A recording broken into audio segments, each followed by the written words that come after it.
comes, here he comes. There's the trumpets, there's the drums, here he comes. Hopalong Cassidy, here he comes.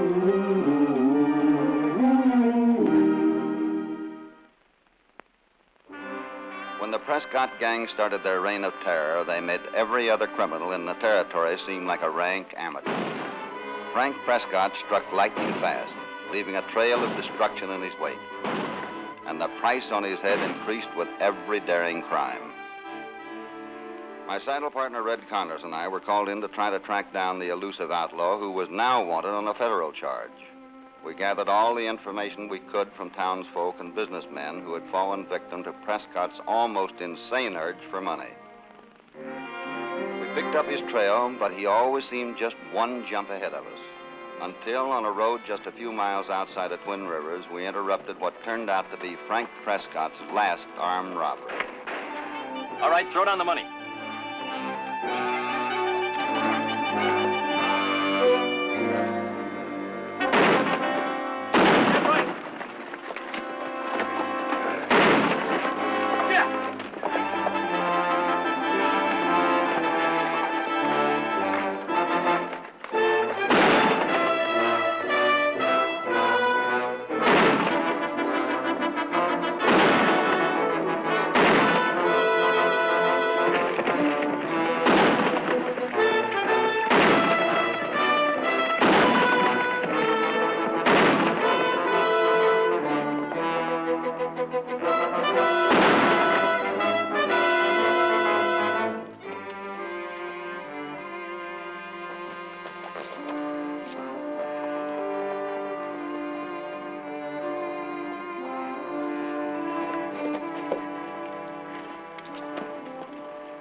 We saved the payroll the stage carried, but one man was dead, another wounded, and Frank Prescott was still on the loose.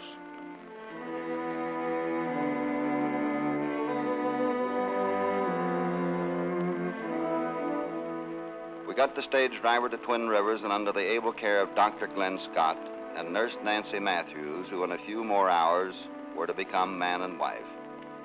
Well, at least that holdup got Red and I back in time for your wedding. We're glad you could make it, Hoppy.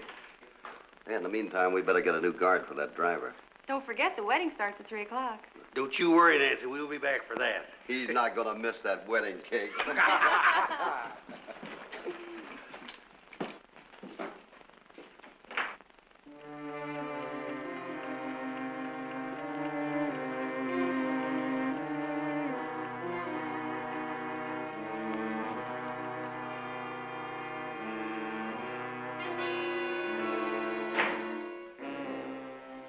Yes, what is it? I'm a friend of Frank's, Doc. He wants to see you. The only place I want to see Frank is behind bars. This ain't no social call. Your brother's hurt bad and he needs a doctor. Where is he? I'll take you to him. Just get the bag. I'm getting married at 3 o'clock. Then I'll see Frank. Hold it, Doc. You're going now. What about my fiancée? You'll just have to leave her waiting at the church. I can't do that. This gun says you will. Now, shall we get the bag?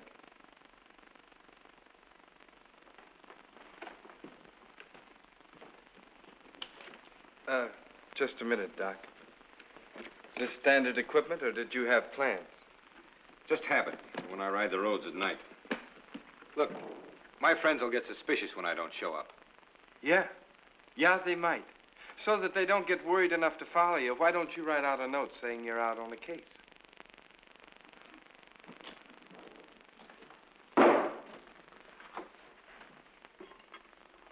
And one more thing, Doc. What's that? Bring along a death certificate.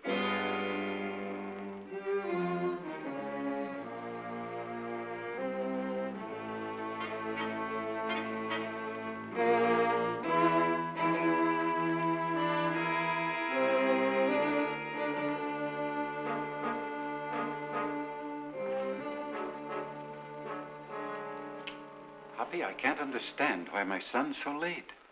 Well, Charles, you know what a doctor's life is. But after all, this is his own wedding and no word. I know. Try not to worry about it, Nancy. Red and I'll go and see if we can find out what's keeping him. We'll be back in a minute.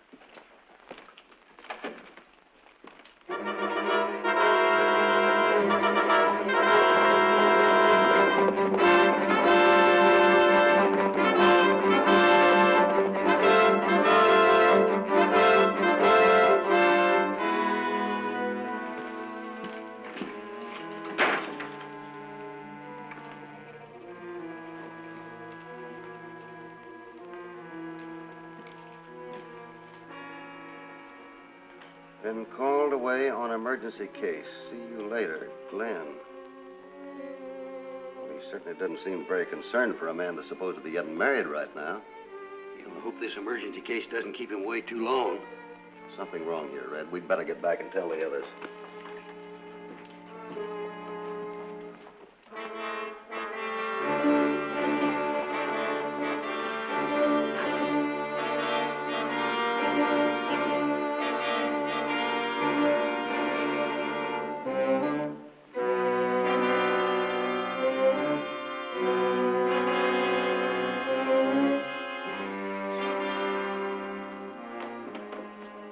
Hi, Glenn. Frank? Get me some clean water and a towel. Sure glad you came. I wouldn't want nobody but my doctor brother patching me up. Could have picked a better time than need patching. I was supposed to get married this afternoon. Oh? Sorry I upset your plans. You've been doing that all your life. How's Pa? As well as could be expected. What with worrying about you for the past few years. What's he got to worry about? I changed my name, didn't I? Nobody knows I'm really Frank Scott. You can't change the fact that you're his son. And a murderer.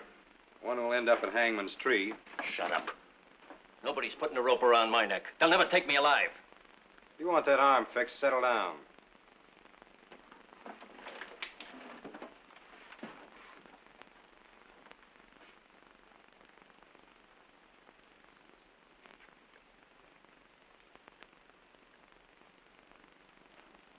Better wear that in a sling. You were lucky this time, Frank. One of these days you'll catch a bullet where it counts. Then you'll really have use for the death certificate I brought along. I got use for it now, Glenn. What are you talking about? My death certificate. You're going to sign it. I'm what? You heard me right. There's a $10,000 reward for my capture, dead or alive. I plan on collecting it. You're crazy. I won't sign it. Oh, yes, you will. Oh, your wedding plans might be interrupted permanently. Why, something might even happen to your intended bride. I believe you mean that. You're rotten clear through, Frank. Just a doctor's diagnosis. Now, you listen here to me. You're going to stay here till tomorrow morning. Then you'll go into Twin Rivers and you'll say just what I tell you to. What makes you think I won't tip off the marshal? I don't think you will, Glenn. My boys will see to that. As a matter of fact, they're going to collect the reward for killing me.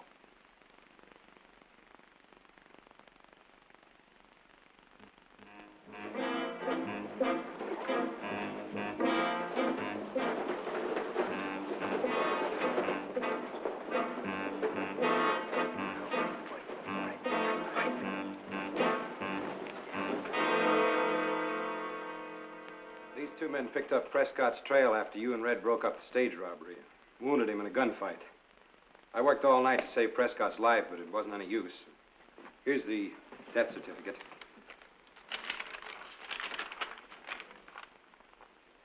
Where's the body? About 6 feet underneath the ground out at a place called Lambert's Folly. Lamborn's Folly. That's right. About 50 yards from the old ranch house there. Now, just a minute. You dug a grave and buried Frank Prescott at Lambert's Folly. Is that right? We can show you the exact spot. Well, I'm afraid I'll have to see it before I turn in a report. What about the reward? When do we get that? Oh, don't worry. You'll get what's coming to you. Oh, Glenn. Hello, Nancy. Dad. I'm sorry about yesterday. Oh, what happened? You had us worried, son. Well, everything's all right. I'll explain later. The doctor had a busy night of it. Frank Prescott was the emergency case he was called out on. Yeah, these two here claim they killed Prescott. Want the reward. Dad!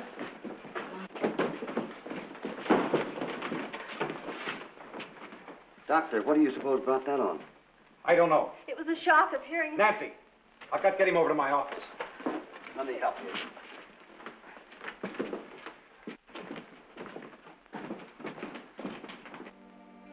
The minute they mentioned that Prescott was buried 6 feet under at Lamborn's Folly, I knew that the story about his death was a phony. But when Charles Scott collapsed on hearing of the alleged killing, I was puzzled and wanted to find out why a respected man like Dr. Scott was mixed up in an attempted fraud. Come on, I want to have a look at that Lambert's Folly. Sure, Mark. I'll stay here. Maybe I can give the doc a hand. Yeah, maybe you can. Let's go.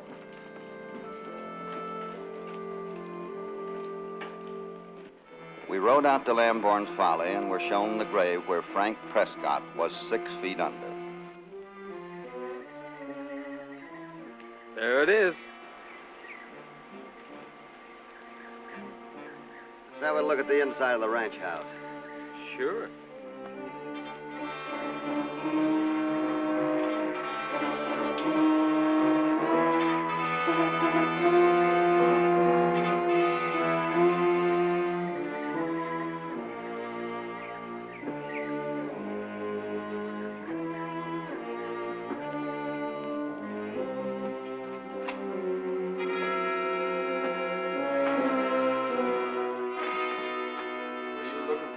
Particular, Marshal?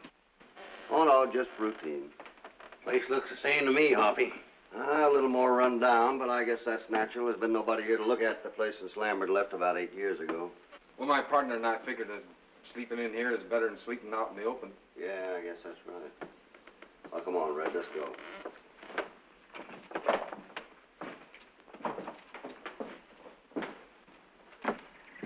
When are you going to send in that report, Marshal?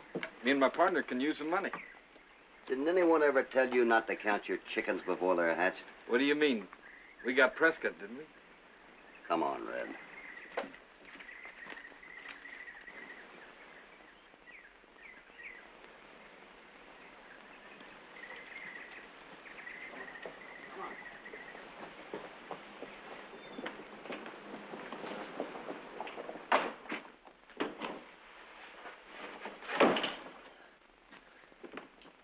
Well, Frank, it looks like they're falling for it. I'm not so sure. Cassidy's got something on his mind. I tried to gun him down from up there, but you were right in my line of fire. What makes you think he's wise? I don't know. I just don't like it. Here. Cassidy? That's right. And don't miss. You're the boss.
You know there ain't no reward on our heads.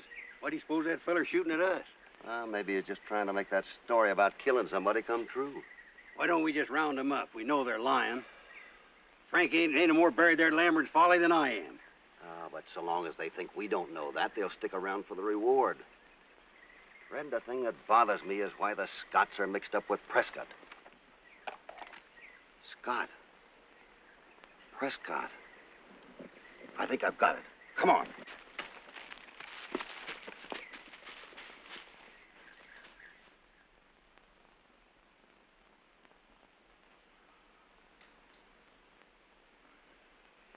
He just doesn't respond. Tried everything. He won't believe Frank's alive. Well, get your brother here and show him. Oh, I told you about Frank, Nancy. He's a mad dog. Who else would scheme to collect his own reward money? But it's his father, too, and he can't refuse to come. Surely he has some decency left. That's worth a try if it means Dad's life.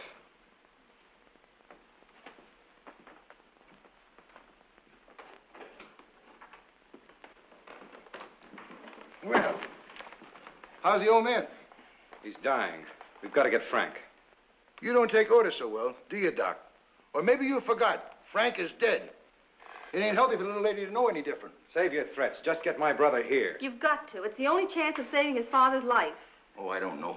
Frank won't like this. You tell him if he doesn't come, I'll disclose everything. You won't disclose anything, Doc. If I ride out, you go with me. He can't go now. Then I don't go either. I'll go with you. Nancy. It's the only way, Glenn. We have no other choice. You've got to stay here with your father. Say, that's a better idea. When Frank gets his 10,000, you get the girl back. Fair enough? Now, ain't that a pretty picture? Come on.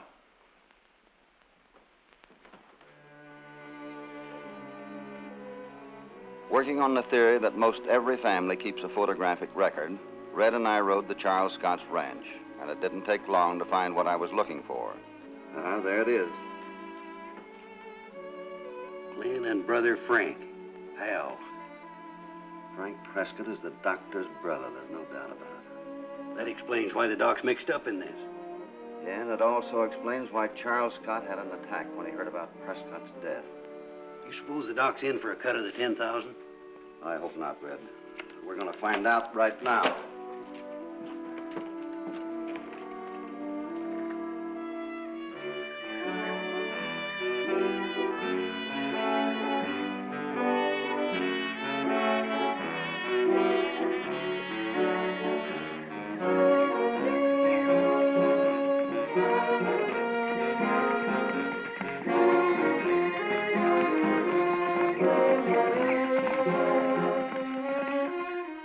Faced with the photograph, the doctor told us the truth about his part in the fantastic scheme hatched by his brother, Frank.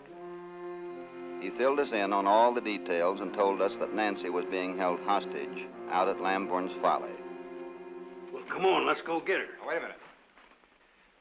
Frank said he'll never be taken alive. If he doesn't get here, Dad will die. Well, we won't stop Frank, but I want you to promise to stall him here until we get back from Lambert's Folly. Well, that's kind of a tall order, Hoppy.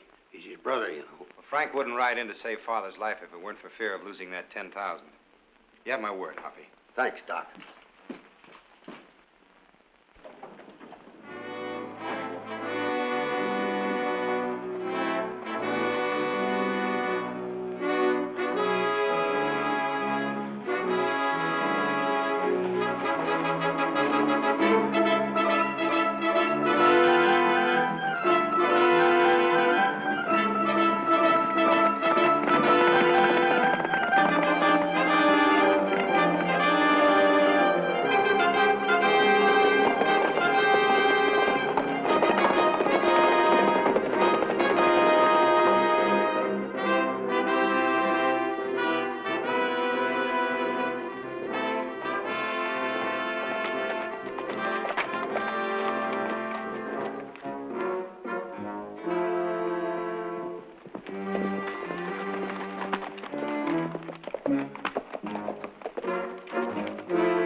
I've had about all the talk from you that I... Let me go!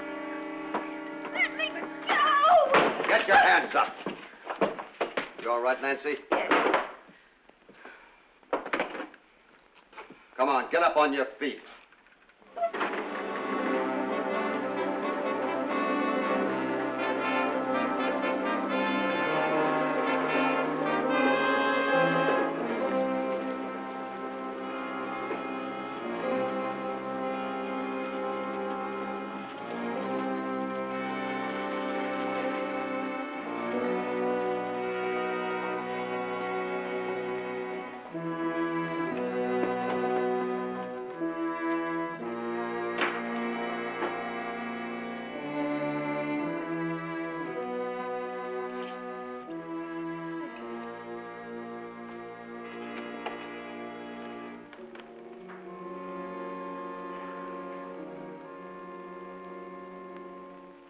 Did you have to bring that? It's the only thing I know for sure I can trust.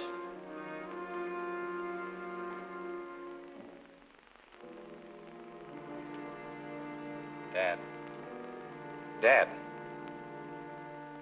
Frank's here. Dad, listen. Frank's alive. You've got to hear me. Frank's alive. He's here.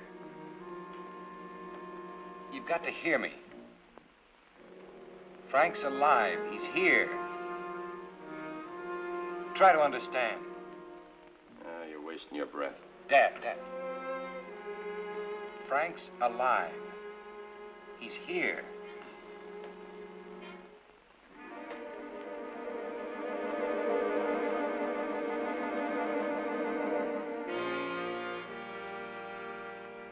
He's coming out of it. See, Dad? It's Frank. He'll be all right now. Good. And I'm leaving. Wait. For what? Someone else to collect the $10,000 reward? Frank, give yourself up. Stop all this robbing and killing. I didn't come here for fatherly advice. Wait a minute, Frank. You can't go now. Can't I?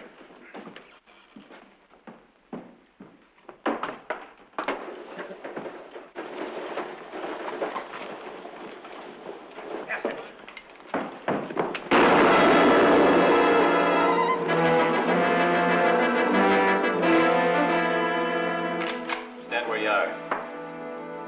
Turn around and walk out of here ahead of me. Crazy, Frank. There'll be a dozen guns out there. Well, if they use them, you'll be the first one to drop. Move out, Cassidy. My boys have the girl. If I don't get back, she dies. It won't work, Frank. My deputy's on his way into town with your 2 gunmen right now. And the girl is with him. And the doctor's with me. We're going out of here together. Put away your guns, or I'll kill him.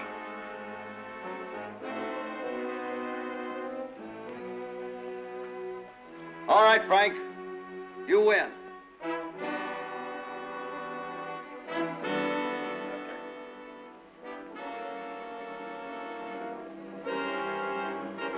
Frank!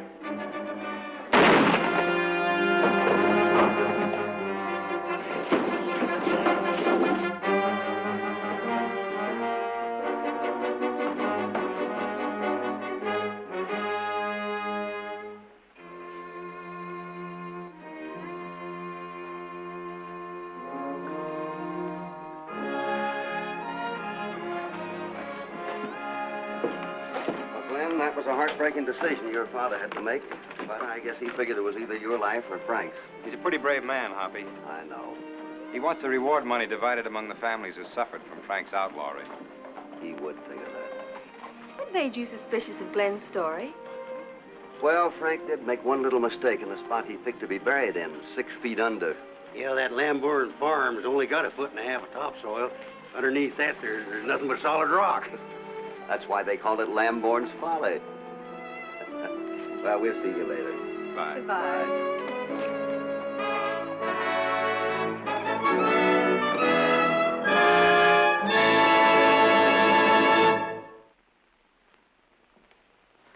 Hi, my little partners. I want to ask you a very serious question. Are you afraid of policemen? You're not, huh? Well, that's good.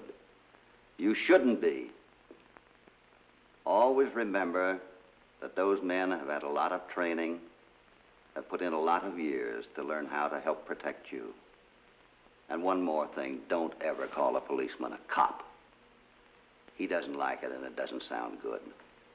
Respect him as he does you. Call him a police officer and see how much nicer he'll be. I'll see you next week. In the meantime, don't forget to go to Sunday school. There he goes on his way down the moonlit trail to where cowboys race. Hopalong Cassidy, Hopalong Cassidy, he'll return people used to say goodbye until then. Hopalong Cassidy, here he comes, here he comes. There's the trumpets, there's the drums, here he comes. Hopalong Cassidy, here he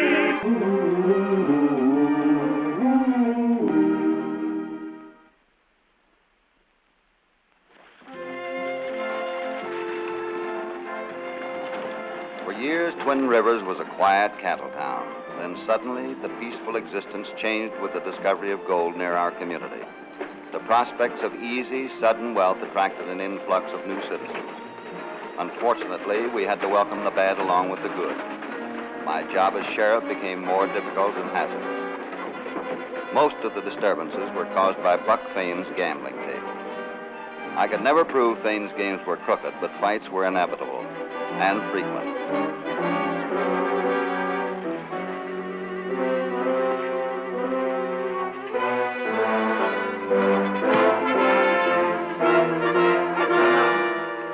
Break it up! What's the matter with you? All right, what is it this time, Fain? The usual thing. His luck ran out, and he accused me of running a crooked game. I said that was enough. He caused considerable damage. Lock him up. I'll prefer charges.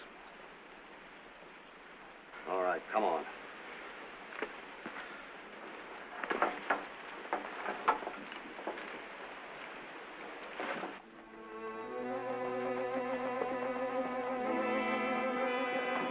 I was reluctant to lock up this fellow, but according to the law, I couldn't do anything else.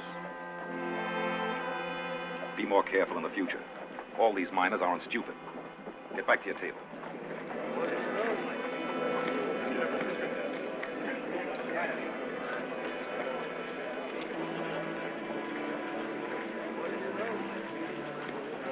Looks like Bummer's lost another partner.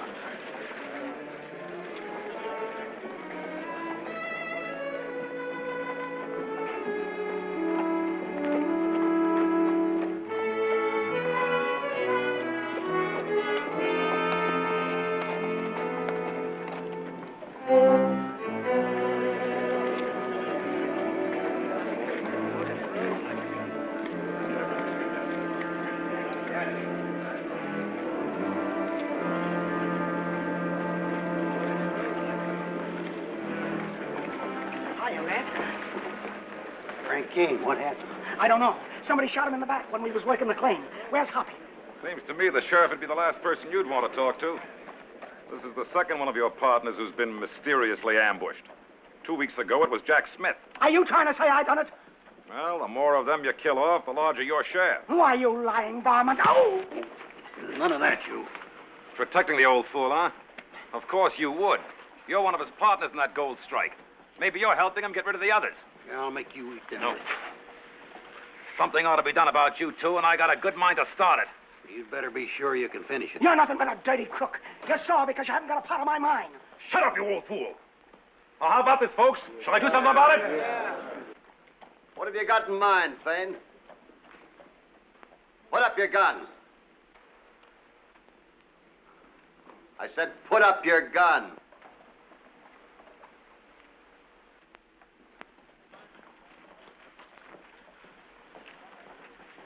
I'm sure glad to see you, Hoppy. Buck Fain here is trying to say that Red and I killed off our partners. We had no idea who killed Frank King and Jack Smith. We were out digging the claim All right, Bummer, I know. All right, come on, all of you. Back to your business now. You too, Fain. Red, you better take care of him. I knew Fain was a troublemaker, but I couldn't figure his motive in trying to make people believe this old codger was a murderer.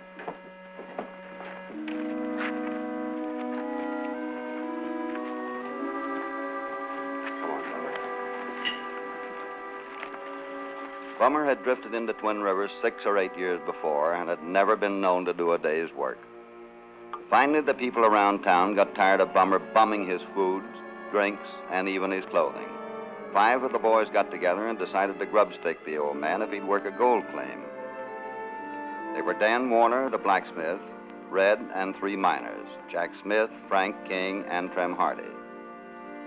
Dan said he didn't have any idea what was going on.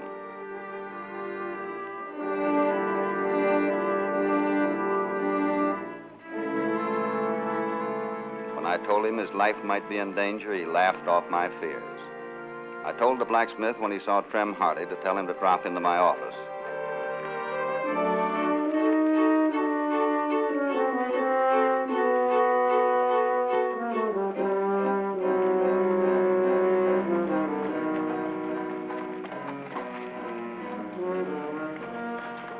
Look, Hoppy, he's here.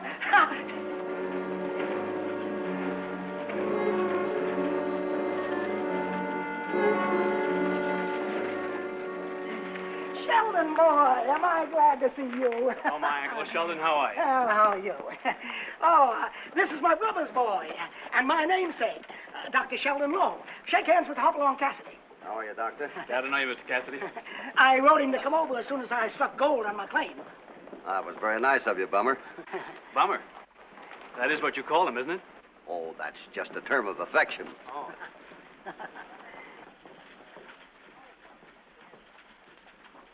Well, I've had a little trouble since I wrote you, boy. Now, you better come over to my office, Doctor. It's nothing to worry about. A couple of my partners got shot in the back.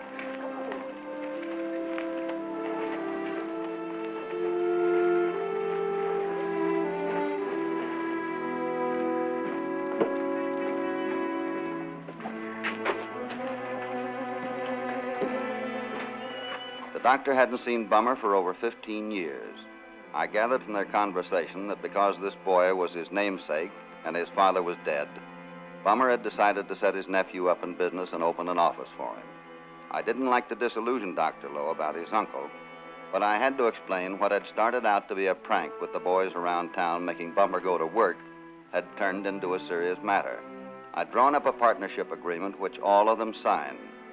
They were to share equally 6 ways. Naturally, with the elimination of 2 men, those left would get a bigger share. Mr. Cassidy, Uncle Sheldon wouldn't kill anybody? I'm sure of that. I passed by the claim on my way into town. I don't know much about mining, but it didn't look very prosperous to me. Have you ever been in this part of the country before? No. Of course not. He only got out of that doctor's school a couple of months ago. Well, for a stranger, you didn't seem to have much trouble finding that claim. Well, Uncle Sheldon described it so well in his letter, I just went right to it. Could I see that letter? I lost it. What are you driving at, Hoppy? Slug from a 30-30 Winchester killed Frank King. Hi, Bummer. Hi. If I'm not mistaken, that was a 30-30 Winchester you had on your saddle, wasn't it? That's right. See here, Mr. Cassidy, if you think because I went by my uncle's mine I killed one of his partners, you're badly mistaken. Now, just a minute, Doctor. Nobody's accusing you of anything. Your insinuations are plain enough. It was only natural for him to go to the mine. He thought he'd find me there. Mr. Cassidy, Hi, Trem. what's this I hear about Frank King? That's right. Trim, I want to tell you Just a something. minute.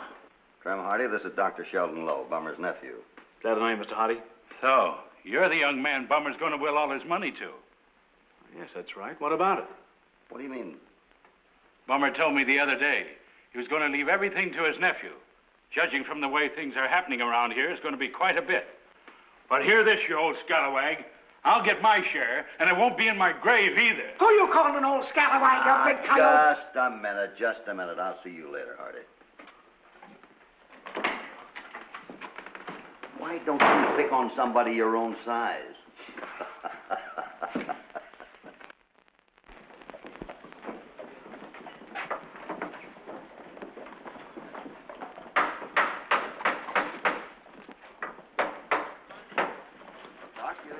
Time getting your shingle up. Oh, good morning, Sheriff. Good morning. You know, you should do pretty well here in Twin Rivers. Doc Kramer's getting old and tired and wants to quit anyhow. Got my first patient last night, Uncle Sheldon. Oh? What happened to him? Pains in his stomach. He's been overeating. Now that he's a rich man, he'll probably try to outdo Diamond Jim Brady. Is he in bed? Yes, he is. I'll go over and see him. Mr. Cassidy, if you want to question me any further, I took a room in Mrs. Turner's boarding house. Yeah, I know.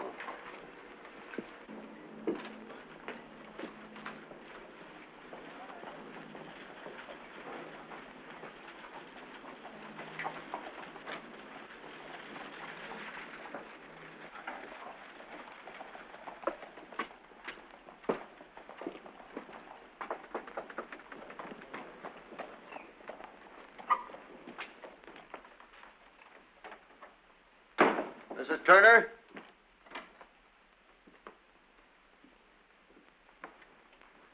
Hi. Oh, Mr. Cassidy, come in.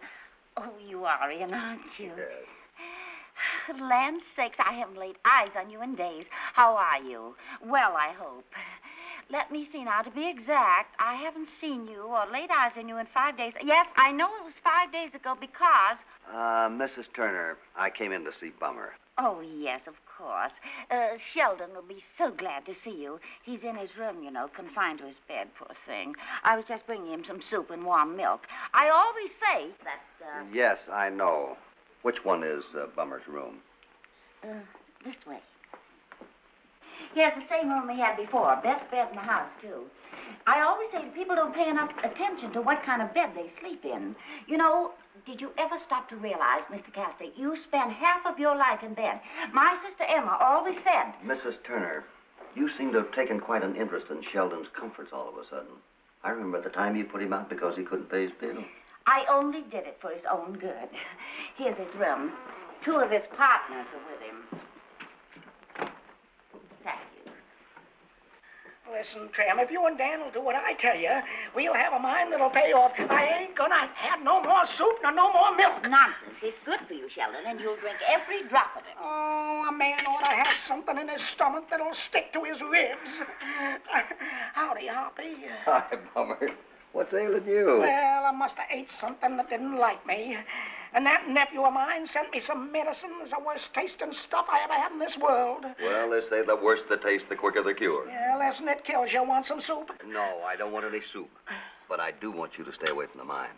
That's what we were talking about, Hoppy. Yeah, me and Warner's going out to work the claim while Bummer's laid up. But we're taking Red along with us to keep a lookout for ambushes. That's a good idea. I was going to suggest that. I ain't gonna stay in this bed. Oh, yes, you are, Sheldon. I think you'd better, Bummer. Well, all right, Hoppy, if you say so. Is this the medicine your nephew prescribed? Yes, and I wish he had taken it himself. Oh, for goodness sake, it's time for his next dose. Oh, no. I ain't gonna take it. Oh, yes, you are, Sheldon. Now, open up. Being sick and having Mrs. Turner's loving care forced upon him at least did one thing. It made Bummer anxious to get back to work. I left to give Red some instructions about protecting himself and the other partners.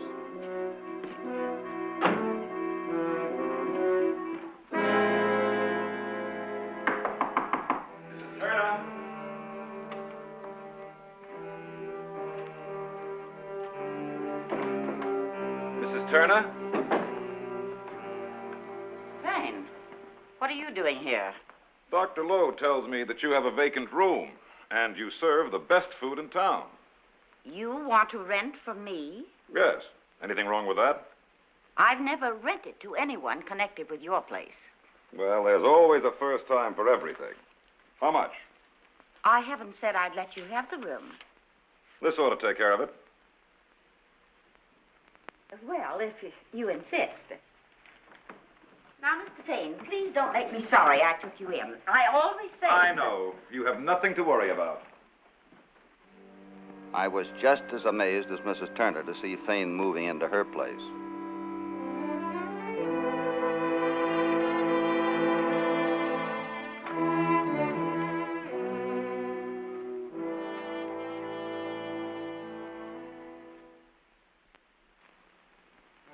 Red took the first turn at guard duty while Hardy and Warner worked the claim. Quite naturally, they wanted to stay alive to enjoy their newfound prosperity.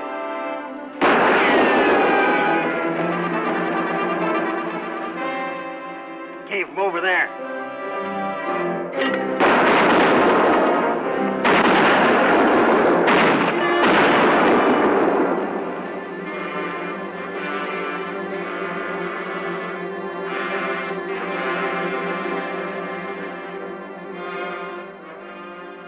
You better get out of here.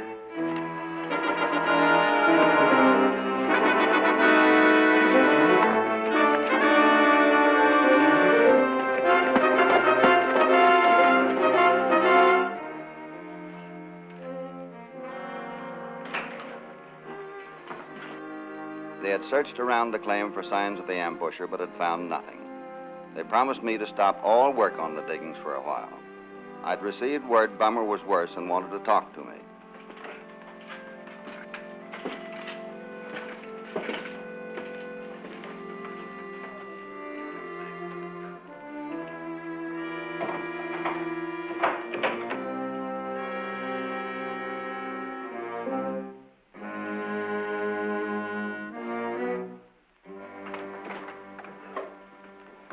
I think the cup of hot tea you suggested will help. Be sure he takes the medicine. I'll attend to it. How's Bummer? His condition is serious, but not dangerous. Did you get to talk to him? I couldn't, not in his present condition. I told you I'd make it worth your while. Besides, if you wait, it'll be too late.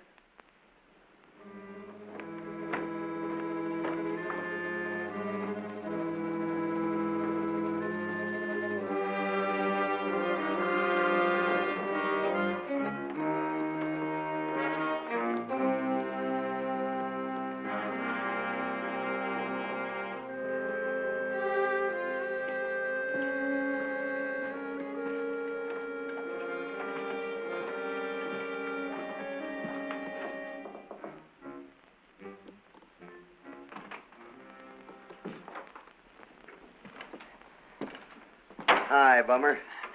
Hiya, Hoppy. How you feel? Terrible. Dizzy, and I got pains in my stomach. And... Well, what does Sheldon say about it? Oh, well, he sent me over some new medicine over there. But that's not what I want to talk to you about, Hoppy.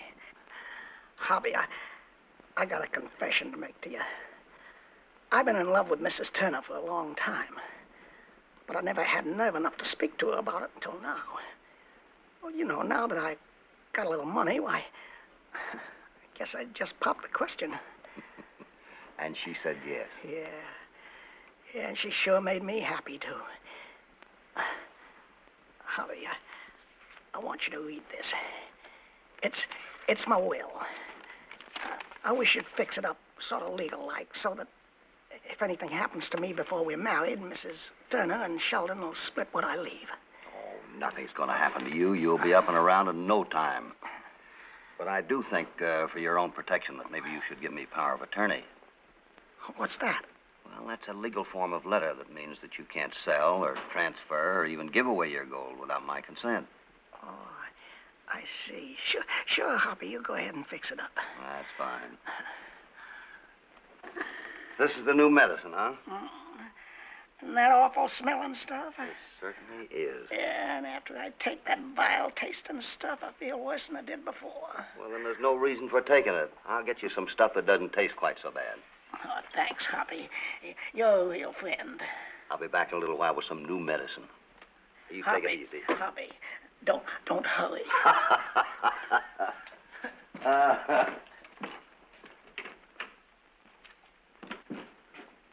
Why, Mr. Cassidy, I didn't know you were here. I was in visiting with Bummer.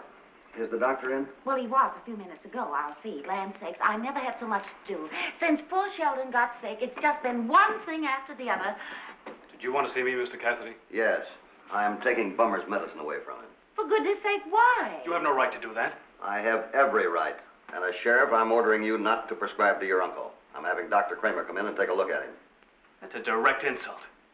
I'm a doctor, Mr. Cassidy, and what you're doing is contrary to professional ethics. Well, I'm not a doctor, so I don't have to be concerned with professional ethics. All right. You are the law in Twin Rivers, and I'll have to abide by what you say. But I won't be responsible for the results. Let me worry about that, will you? Land sakes, I never saw such goings-on. You don't think there's anything really wrong with that medicine, do you, Mr. Cassidy? Well, I don't know, but there's no sense taking any chances. Well, I'll get rid of it for you. I'll see you later, Miss Turner. Well, I always say the law is the law.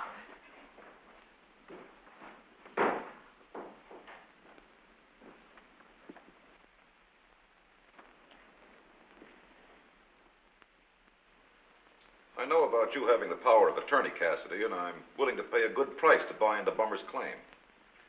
Aren't you satisfied with your own business? Yes, but I'd like to get in on a good thing. I'm sure you would. But I think for the time being, we'll let things stand just as they are. Here's something else you might give some thought to. You go in with Bummer, your life might be in danger. I'm willing to take my chances on that score. Change your tune, eh, Fane? I'm making a legitimate offer. I'm sure you are. I even asked the doctor to speak to the old man about it. You can ask him. I will. Now, if you'll excuse us, we have some work to do.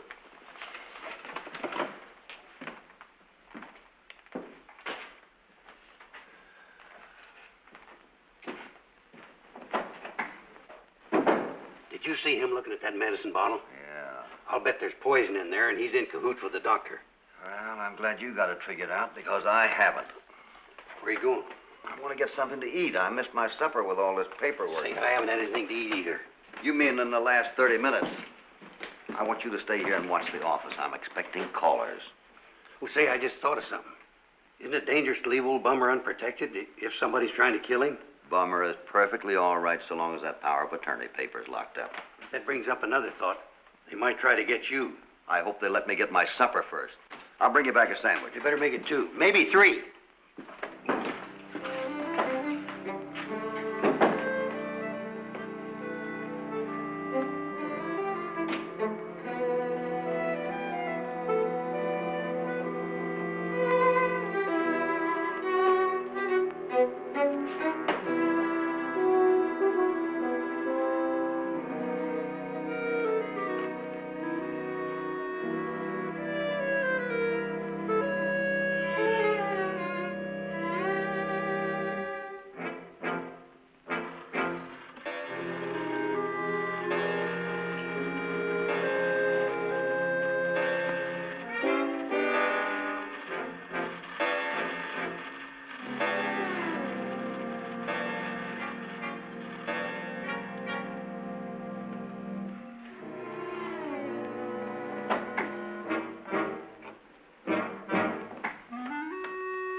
What's the matter? You so poor you can't buy your own medicine? Give me that bottle. I'm going to lock you up. Get in there. Hold it, Red. Drop your gun on the floor. Give me that bottle. Now open that safe. I want that power of attorney paper. I can't. I don't know the combination. You're lying. Open the safe. I said I can't. You better give me that gun. 1. Wait just a minute, Mrs. Turner. I only agreed to steal that bottle of medicine for you. I don't want any part of a murder. 2. Mrs. Turner, I always say that one man's medicine is another man's poison. All right, Red, lock her up. Right this way, ma'am.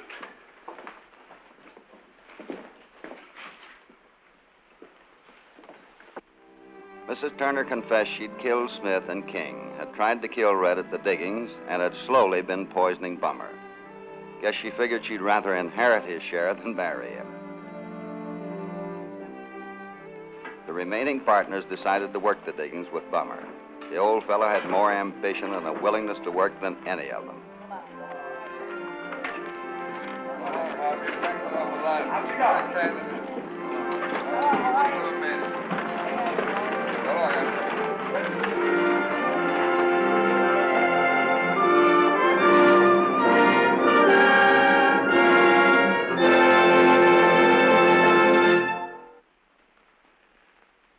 Hi there, my little friends. If you were playing baseball and the baseball was knocked across a railroad track, I'm pretty sure when you got to that railroad track, you'd stop, look, and listen, wouldn't you? Now, please remember that any street in America is just as dangerous as that railroad. So when you get to the curbstone, stop, look, and listen. Will you do that for me? Now, so long until next week, And in the meantime, don't forget to go to Sunday school. There he goes on his way down the moonlit trail to where cowboys stray. Hopalong Cassidy, Hopalong Cassidy, he'll return soon again. There's no use to say goodbye until then.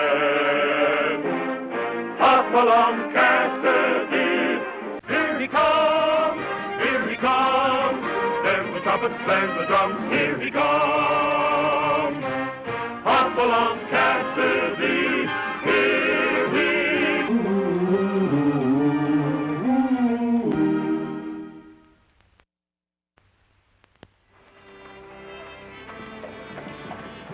Red Connors and I were returning to our home range after delivering a herd of cattle to the railhead. Early evening found us still 50 miles from home, so we decided to put up for the night in the town of Millville. Gee, I'm mighty proud of myself. We made this whole dang trip and I haven't gotten into any trouble.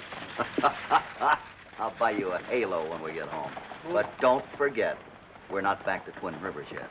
It ain't always my fault when things happen. I don't go around looking for trouble. You don't have to. Trouble just seems to find you. Get the horses put away, or I'll go in and arrange for a room. And don't forget the saddlebags.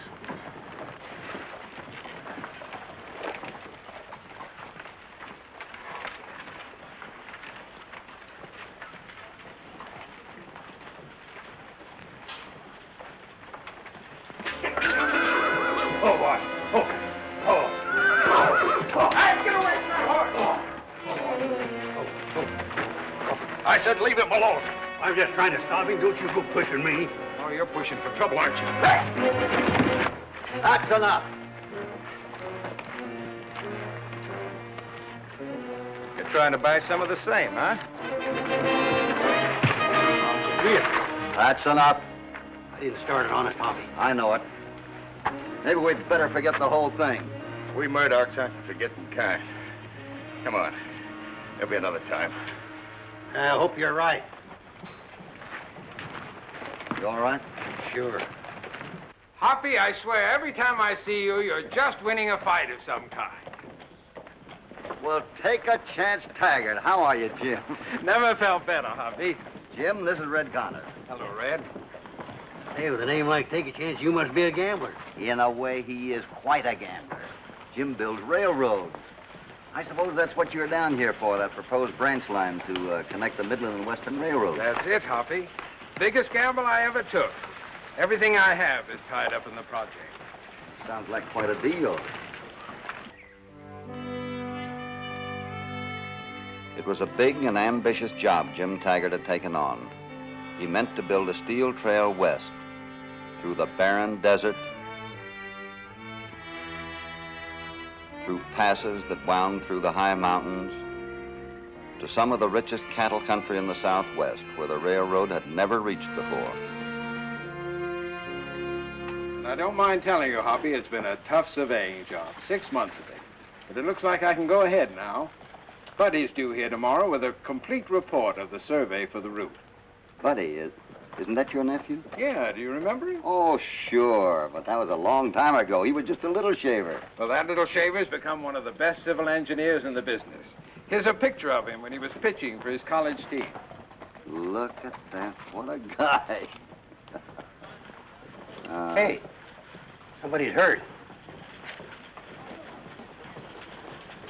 That's Bill Bricker, my representative down here.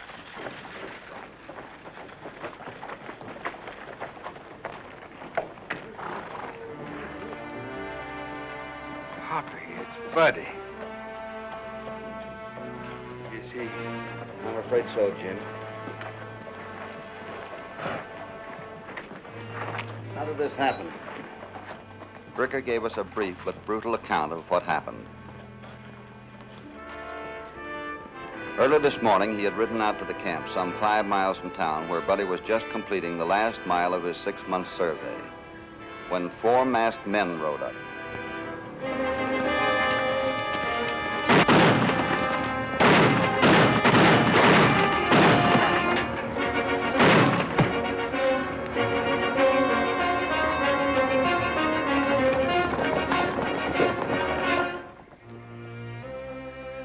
When Bricker came to, the bandits had killed Buddy's assistants and ridden off with everything they could lay hands on, including the leather case that held the complete records of the survey. Realizing that the loss of his records would have ruined his uncle, Buddy seemed to crack up. I tried to stop him, but I was too late. You'd better have the doctor take a look at that. It's only a scratch. I'll be all right. I'll go in and get some rest after I look after Buddy. We'll take care of that. Who are you? It's all right, Bricker. Mr. Cassidy is a U.S. Marshal. Oh, I'm sorry. I'll tell you anything I can, Mr. Cassidy. It'll keep till morning. Then I want a full description of the men that attacked you.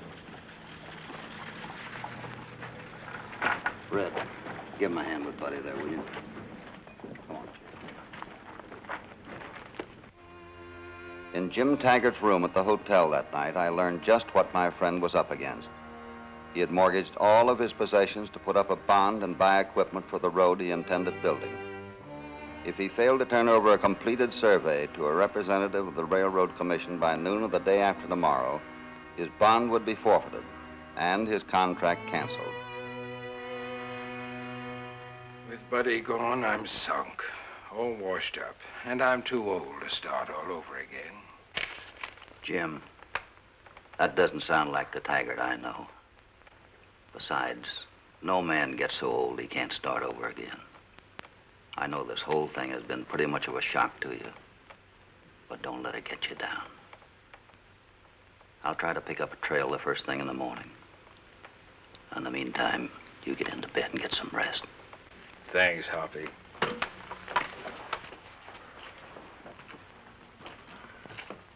Good night, Jim. Good night, Hoppy. Next morning, after Brick had described the men who had held up the camp, Red and I rode to the campsite. I picked up an easy-to-follow trail. One of the men had been riding a horse that had lost the left front shoe.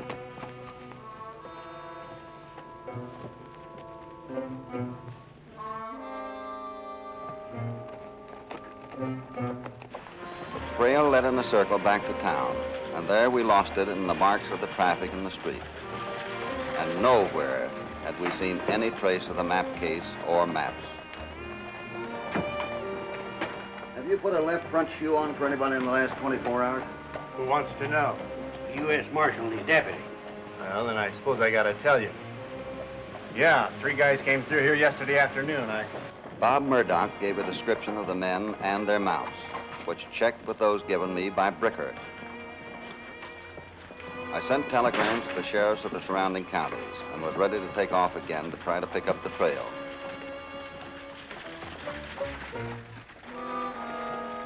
There you are, son.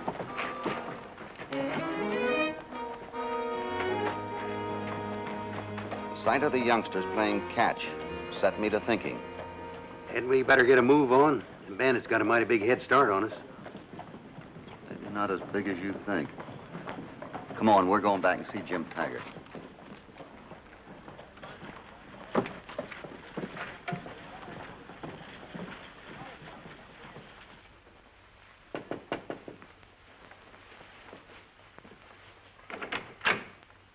Good morning, Jim. Good morning. How you feel? I feel better. Did you find anything? Well, if my mind isn't playing me tricks, I did. May I see that picture of Buddy's again?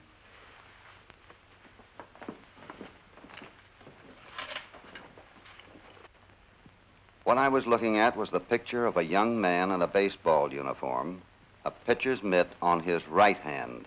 Buddy was left-handed, wasn't he? Sure. The best southpaw pitcher the school ever had. Jim, that boy didn't commit suicide. He was murdered.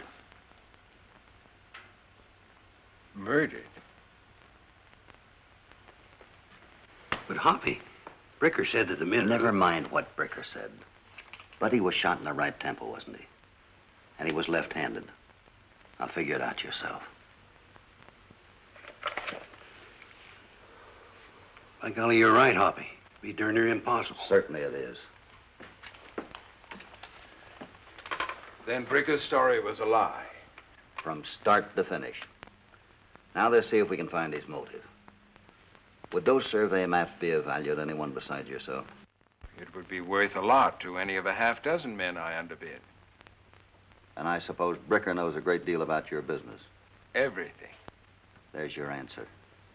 Bricker sold you out and arranged with Confederates to stage that holdup. What are we waiting for? Red, the important thing is to get those survey maps back in time. Jim, here's what I want you to do. Red and I hid out in the hallway while I waited for Jim to carry out my instructions. To get Bricker out of his room on the pretext of wanting to talk to him on business, and to keep Bricker with him until I got back.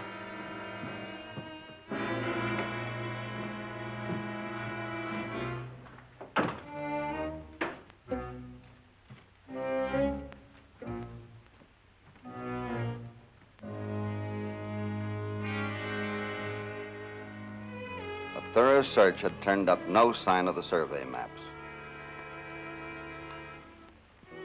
Here was something interesting.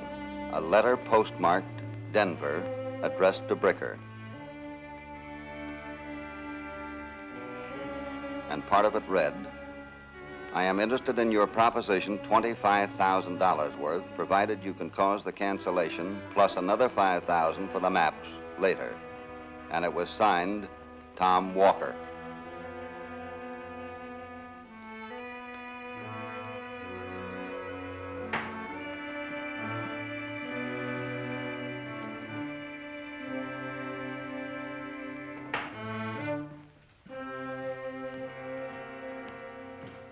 I never figured it would go this way. Come in. Jim, I'm afraid I'm going to have to give up. Lost the trail completely. I'm sorry. I did my best. I'm sure you did. Thanks for trying. Well, I guess this just about washes me up for good, Bricker. Maybe I can scrape up enough to give you an extra month's pay. Oh, that's all right, Mr. Taggart. I can get another job. I'll probably head back to Denver on the stage it leaves tonight. Well, thanks for everything.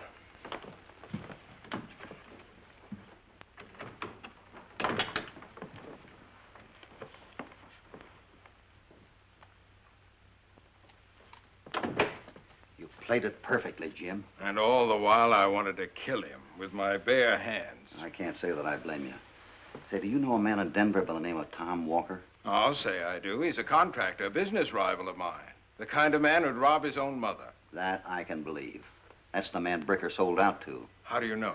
I'll have to explain to you later. I want to keep on his trail. I think he'll lead me to those maps before that stage leaves tonight. You take it easy.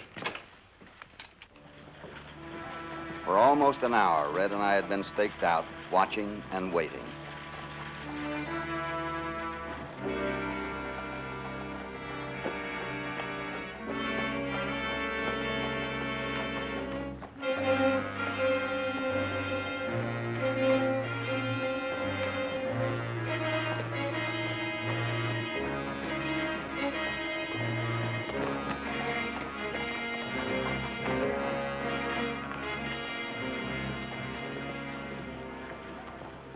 Murdoch was telling Bricker how he had pulled the wool over my eyes by giving me the same description of the mythical bandits as Bricker had and sending me off on a wild goose chase.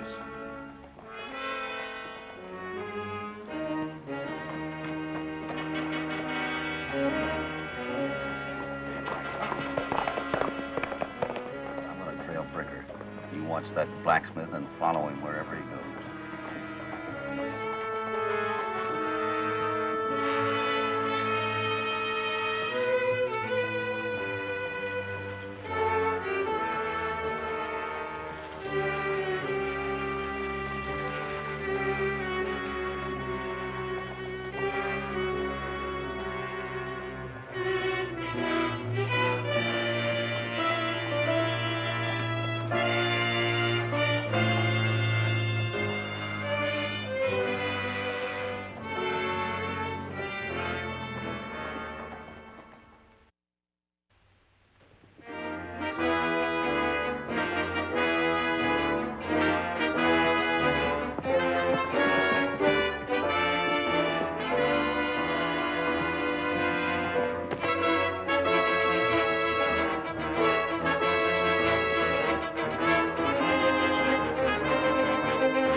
Bricker's destination was a small ranch house a few miles out of town. And I was sure when he left the house, he'd be carrying the maps.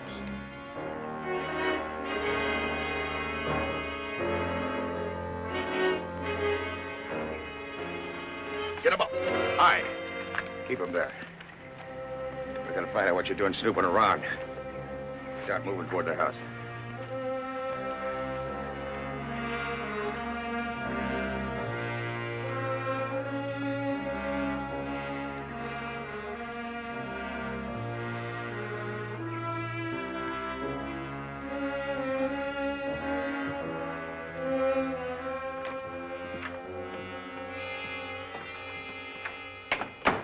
I was on my way home to meet you when I ran into this.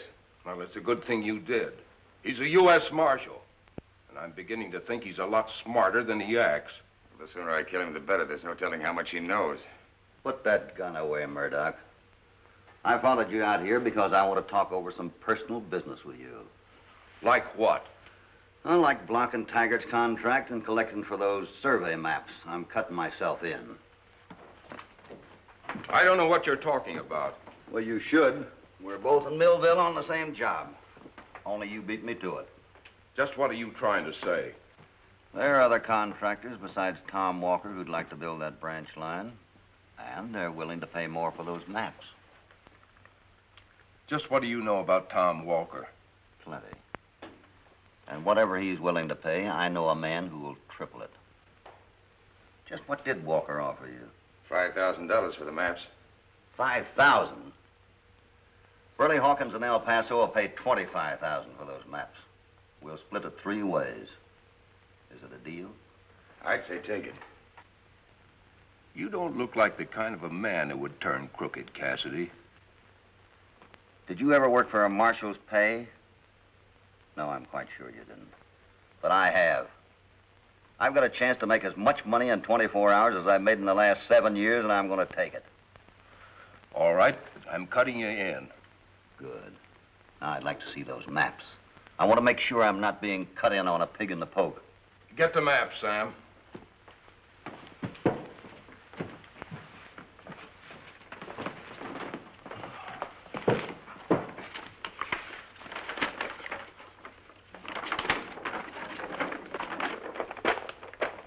All right, Marshal Cassidy just turned honest again. Put those maps back in the case, Bricker. Now, you're both under arrest. Nobody's under arrest. Put those guns down, Marshal. Like I said, we should have killed him right off. Yeah, we got to get rid of him. But he's a U.S. Marshal, and if his body's ever found... It won't be.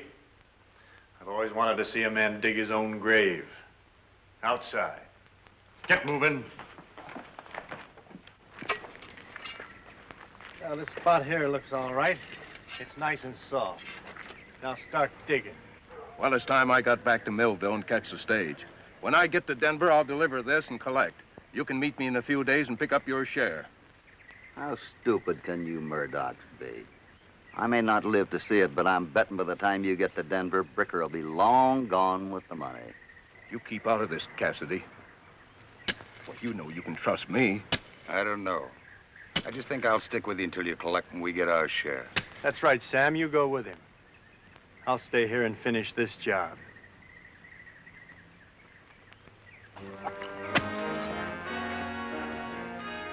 I'd been digging for more than half an hour, hoping that I'd get a chance of blinding him with a spadeful of earth. That's enough dirt. Throw the shovel out. Pleasant dreams, Cassidy.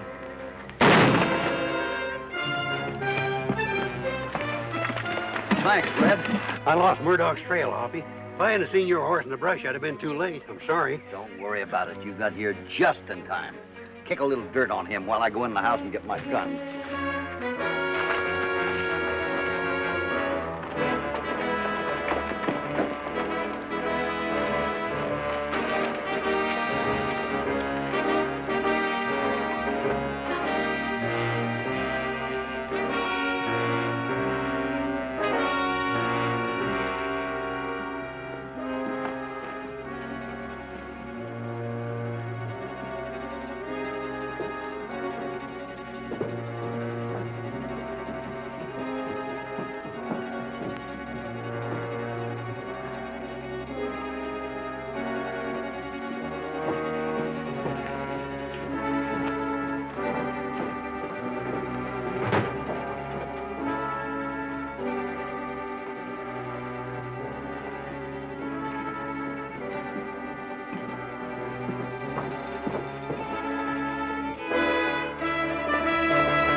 Bricker and Sam were not in the stage, but they had booked passage to the junction.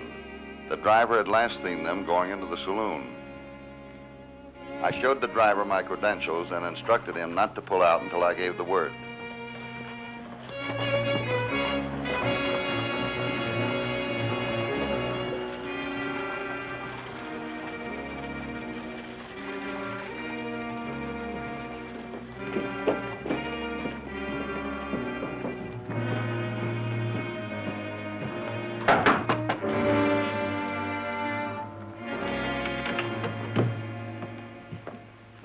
Just wanted to have a little talk with you, Jim, before I left. Who besides you and Cassidy knew what I was up to? Start talking. No one, as far as I know. Well, that makes it perfect for us, with Cassidy gone. Gone? Where? You murdered him just as you did Buddy and his men. Why, you dirty... Where's your gun, Jim? Find it.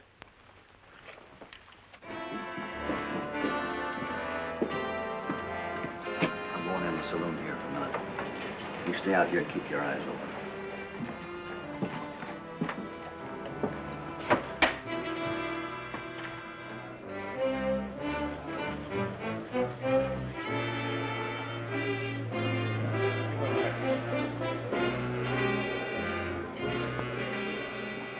No one will ever doubt your reason for committing suicide, Taggart. And this time we won't leave any clues around for some smart marshal to follow. We'll go back the same way we came in, through the saloon. Yeah, I know, but hurry up and get it over with. Breaker!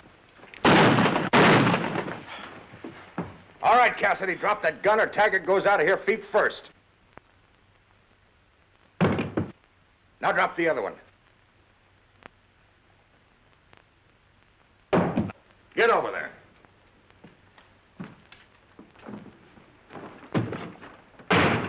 This is the second time today you've outsmarted yourself, Cassidy. And then when they find you and Taggart, we'll be far away. Come on!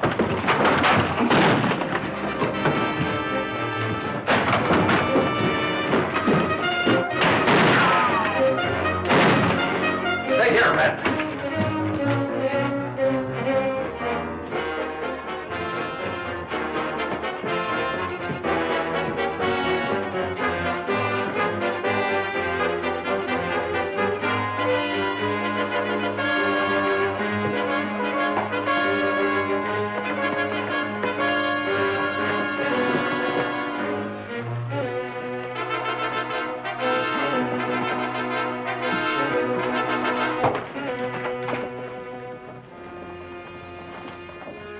End of the line, Bricker. Second time today you've outsmarted yourself. Get down. Let's go.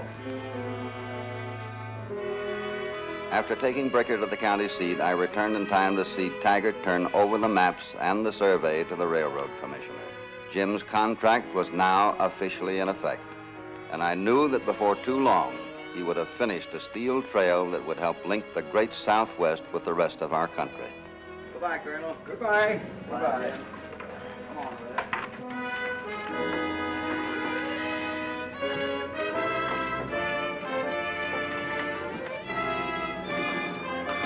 Goodbye.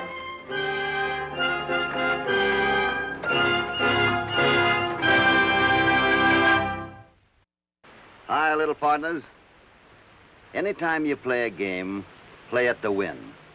But remember, somebody always has to lose. And in case it's you, don't be unhappy about it. Be a good loser. Just try a little harder the next time. I'll see you next week. On his way, down the moonlit trail to where cowboys race. Hopalong Cassidy, Hopalong Cassidy, he'll return soon again.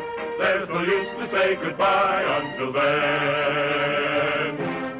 Hopalong Cassidy, so long. Here he comes, here he comes. There's the trumpets, there's the drums, here he comes. Hopalong Cassidy.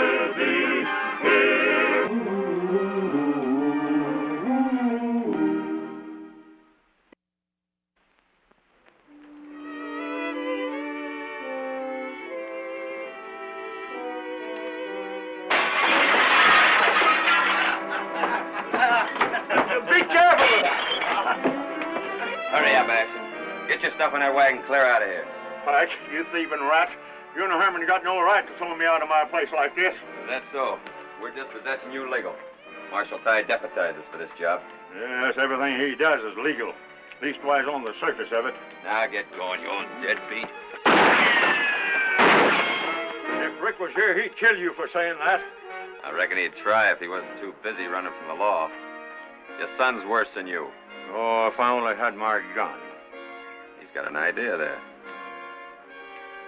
I wouldn't want nobody to ever say that Pike Jennings never give a man a chance. You do the counting, Pop. When you get to 3, reach for that gun.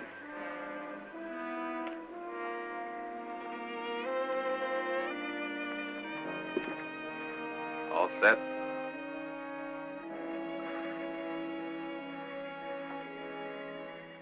One.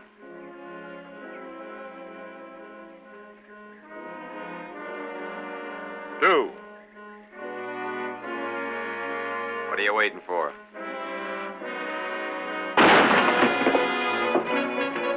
Don't try to pick it up. I wouldn't reach for that if I were you.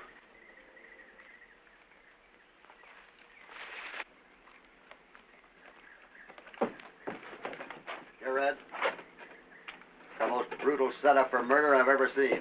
Why, you double-crosser. Wait a minute. Well, put away your gun. Now, what's wrong here? We're dispossessing him for not paying his bills or his mortgage. It ain't so. They're crooks and Jason Rand's a crook, and I'm going... Now, hold your horses. Let's find out what this is all about. Get him to show you the paper I gave him. Where is it? Oh, it looks all right. Jason Rand thought of that. But I own this property outright. Well, as much as I'd like to help you, mister, this dispossession paper is in order. Well, you ain't been around here long. You'd understand what's behind this. I can't say that I like it much, but But you can't do anything about it, can you? Not right at the minute. But there'll be no more attempts on this man's life. All right, Red, give them their guns. Now get out of here. We'll be back.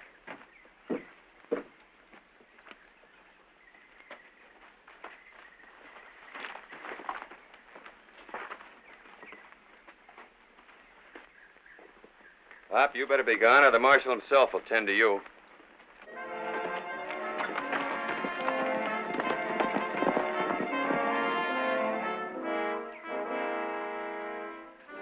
Under the circumstances, there wasn't anything Pop could do but leave.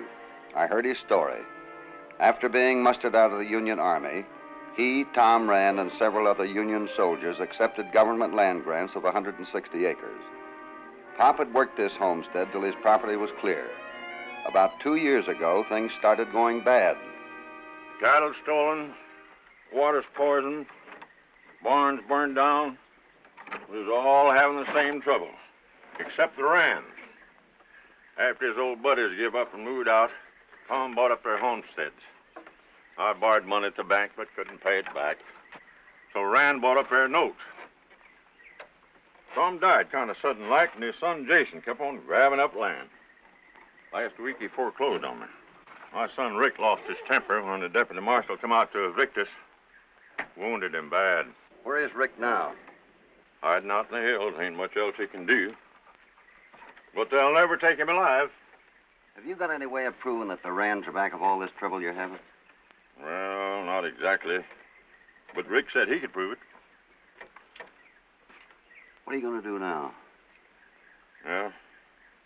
I got a few dollars. I can get me a place in Union City. Union City, huh? Just waiting for a chance to take a pot shot at Rand. Maybe.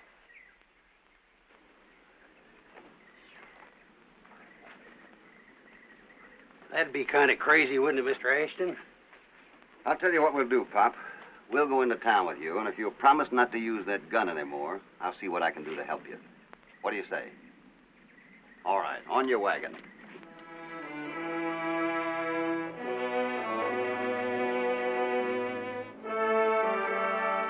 When we got to Union City, I sent Red to get us a room while I headed for Marshal Ty's office. I'll admit I've had my suspicions about the Rand outfit, Mr. Cassidy. But my hands are tied. There's no proof. I understand Rick Ashton thinks he has some proof. Just wishful thinking. That boy had better give himself up. My posse's made 3 trips into the hills and never got a glimpse of him. What about these 2 men that served the dispossession papers? Jason suggested I use them. I see. Well, that kind of ties in with my report on Jason. I'll admit I need your help, Mr. Cassidy, and I don't mind telling you. Rand has made me so uncomfortable, I'd sell this job for a quarter. Marshal, if you don't mind, I'm going up in the hills to see if I can't find Rick. Well, I wish you luck. There you are, Ty. That's the man, Mr. Rand. Marshal, arrest that man.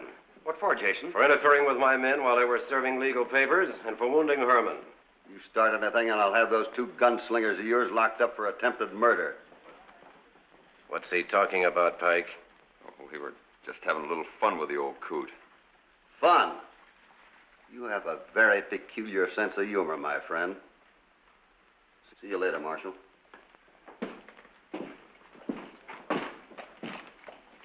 Get off of me and give me back my gun.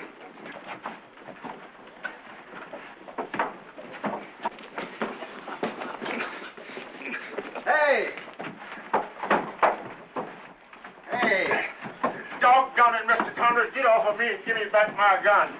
What's going on here? I caught him just in time, Hoppy. He was about to break his New Year's resolution. Jason again, huh? When I saw that young no-good coming into town, Mr. Cassidy, I plumb forgot my promise and felt like I was at Bull Run. Wait a minute. Give me that gun. If you don't stop losing your temper every time you turn around, I'm going to put blanks in this thing. Now put it away. Well, I guess you're right. What'd the marshal say? Well, he shares your suspicions, but he's got no proof. I'm going up in the hill and see if I can't find your boy. Good. I'll go with you. You stay right here and behave yourself, will you? Come on, let's go. I want to go alone. You stay here and look after Pop. Oh, Hoppy, I get tired of playing nursemaid all the time.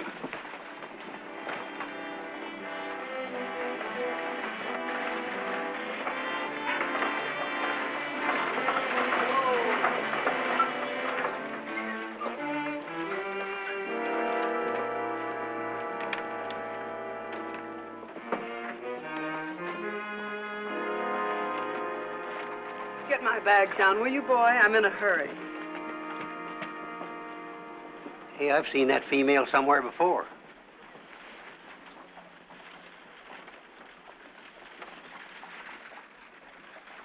Well, that's Trixie Brown from Emmett.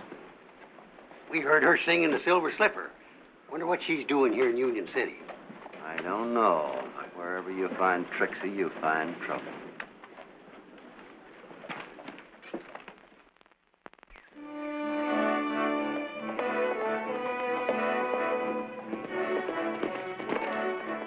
I followed the directions given me by the marshal, but after riding through the hills for several hours, I couldn't find a trace of Rick.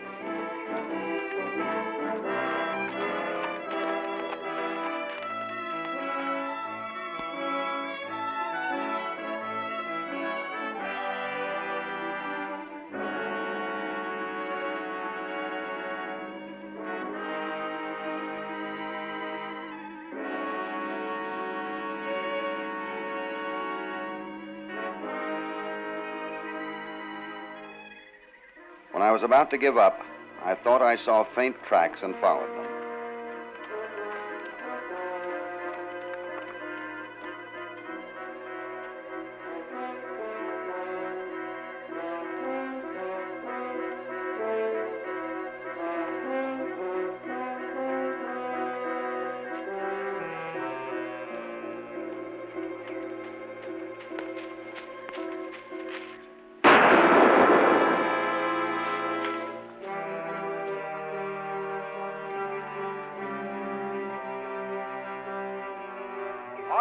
That'll be far enough.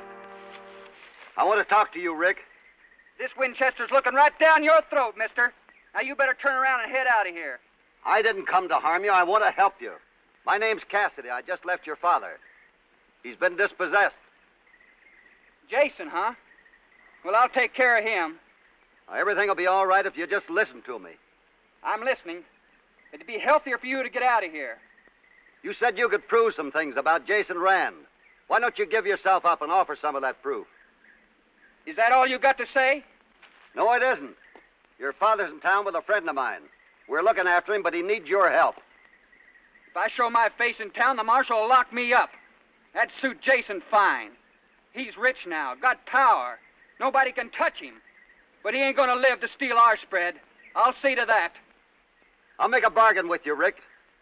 Wait for 3 days before you do anything. Well, what do you say? Why should I? Well, I can't promise too much, but I might be able to do something in that time. I'll think about it. Now you'd better get out of here. All right, but I'll be back in 3 days. Tell my father I'm all right. I will. But how am I going to find you again? Just ride up here. I'll see you.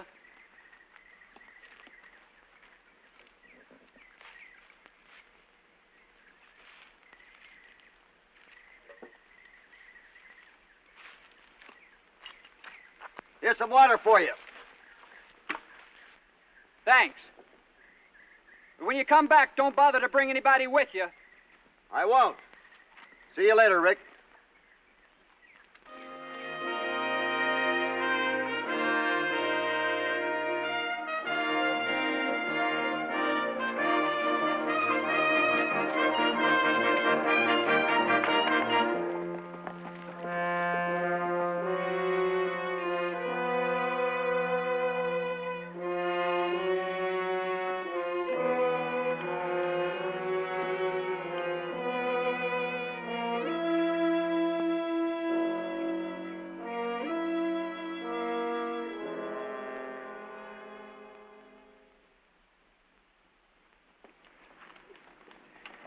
No, I couldn't get the kid to come down out of those hills. He's just about as stubborn as his old man. What else did he say? I'll have to tell you the rest of it later. Come on. Why, Mr. Cassidy, how are you? How do you do, Miss Brown? You're the last person I'd ever expect to meet here. And Mr. Connors, Speaking of surprises, what brings you to Union City? visiting an old friend. Hey.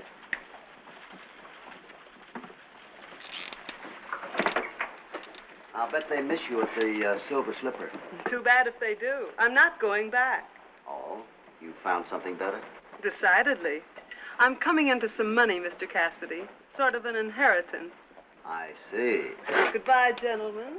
Goodbye. Shall we go?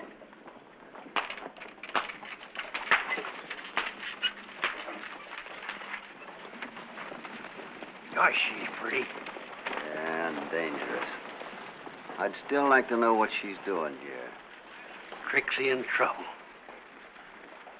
Come on, I'd like to satisfy my curiosity.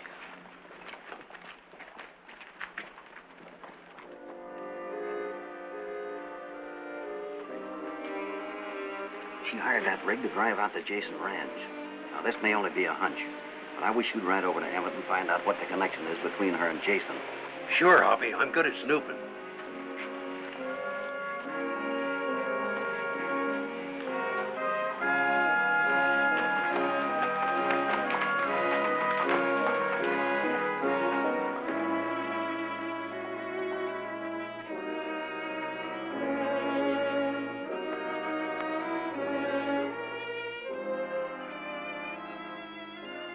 You know, Jason, dear, it makes a person feel good to know they're so welcome. Of course you are, honey. Don't ever go back to Emmett's. Maybe I won't. I want a little favor, Jason. Just name it. $50,000. A little favor. It's the amount I need, dear. What if I should say I couldn't get that much cash together? I wouldn't believe it. Perhaps I should tell you how urgent this is. I mean, urgent for you. For me? Remember, I've seen you every time you came to Emmett. You drank quite a bit. You talked quite a bit. And I know quite a bit about that last card game.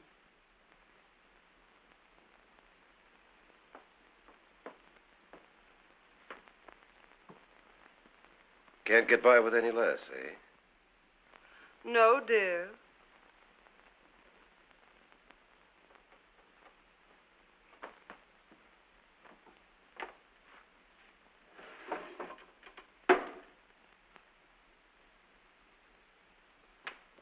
Even though I'm so very fond of you, blackmail is too big a favor to ask, dear. Pulling that trigger would be the most stupid thing you've ever done, Jason. I've written down everything I know about you, just in case anything happens to me.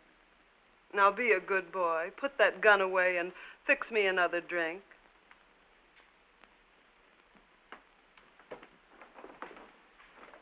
I admire clever women, Trixie. It'd be better to have you on my side.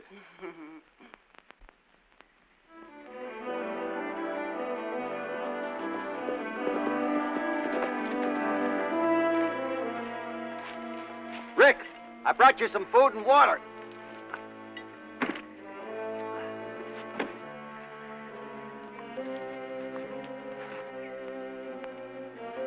Thanks. I won't be needing it now. Oh? Why not? Time's up. I'm going after Jason. I want you to wait till tomorrow. You hear me?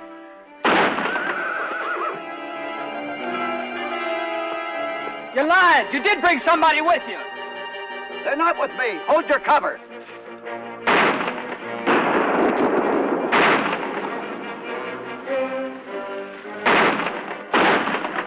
Come on, let's get out of here.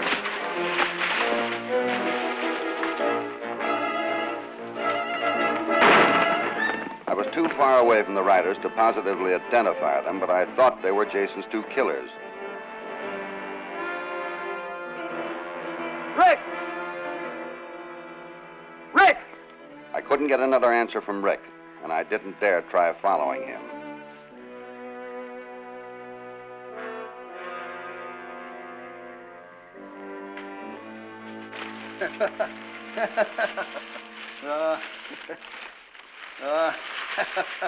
All right, so I don't know how to fix flowers, but I got to give the boss something. I never knew you could be so romantic, Jason. Well, hello there, Herman. Pike.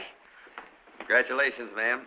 We're sure glad you decided to stay a spell. Oh, thank you, Pike. Well, this calls for a celebration. Fix us a drink, will you, honey? Oh, go on. You're the lady of the house now. Oh, these flowers are lovely, Pike. What happened? It's all right to talk. Well, you had it figured right. We followed Cassidy. He talked to Rick from a distance. And? Well, we couldn't get a good shot at either of them. Drinks are on the house, Jen. To you and the missus, boss. To my luck. May it never end, especially with such a wonderful wife. Luck. I'm the lucky one, Jason, dear. I never thought I'd have $50,000 all at one time. Nice wedding present. You're sweet. You know, Pike, I hope you get married someday. It has a lot of advantages for a man. Yeah, advantages.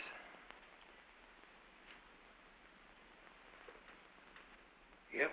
Jason's been in Emmett often, did a lot of drinking and gambling. They seem pretty friendly with Trixie, too. Good work, Red. Yeah, that ain't all I found out. She hinted that she had something on some wealthy person and was going to collect.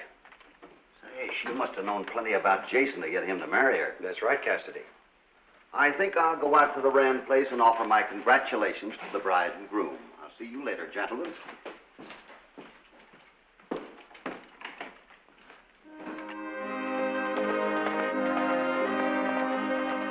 I was playing a long shot, but I was sure of one thing. In dealing with people like Jason and Trixie, you stand a pretty good chance of using their suspicions to your own advantage.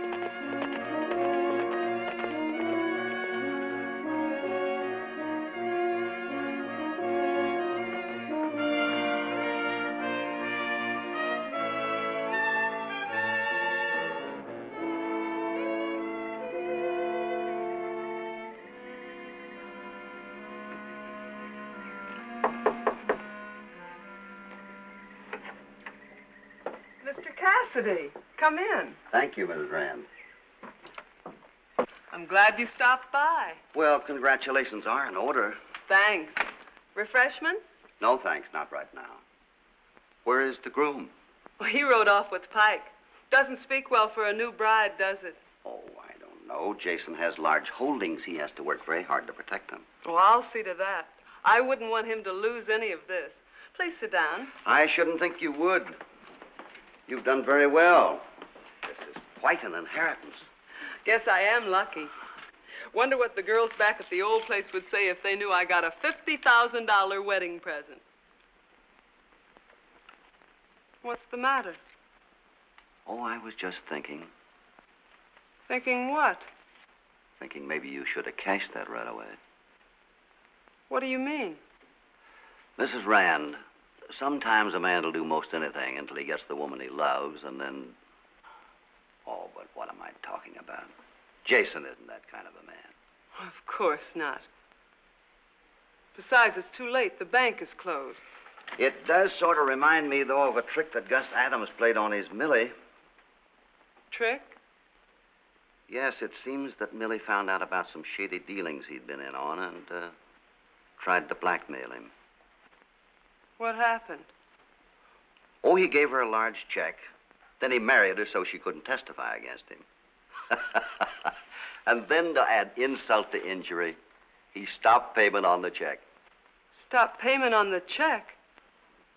I forgot. A wife can't testify against her husband, can she? Oh, no. What is it, Mrs. Rand? That dirty, double-dealing murderer. To think that I was stupid enough to believe that Jason was ever on the level with anybody. What are you talking about? I won't let Jason get away with this. Nobody plays Trixie for a fool. I'll tell all I know about him. A minute ago, you said something about a murderer. What did you mean by that? There was a crooked card game in my place over in Emmett. Jason cheated a man by the name of Caldwell. Got his 160 acres away from him. Caldwell's deed and Ashton's place were the last two strips that Jason needed to own everything in this county. He's a crook. Did Jason kill this Caldwell? Yes. It was hushed up. Could you give me the names of the people that were mixed up in this? I can do better than that. It's all written down on a piece of paper in a strong box, locked in my trunk. I'll show that Jason. Nice speech, Mrs. Rand. Don't reach for a gun, Cassidy. Come on over here, Trixie. Please, Jason. Don't kill me.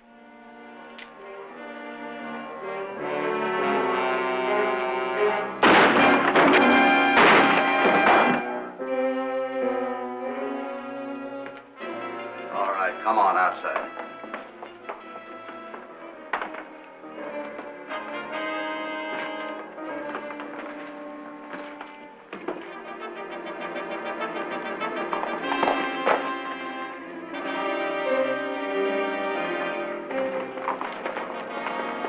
Hey, Rick, come back!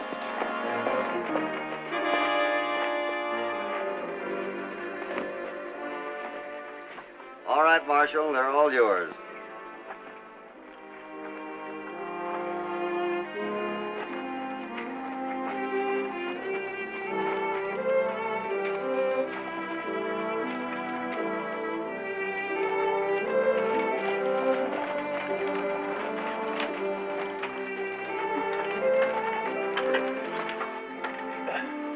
I sure appreciate you getting my homestead back from you, Hoppy. You'll be all right now, Pop. Trixie's silent testimony will convict Rand and break up his crooked empire. Thanks for getting the marshal to drop that charge against me. You thank the marshal yourself. It was his idea. Don't you forget, Pop. Keep that New Year's resolution. For at least an hour. So long.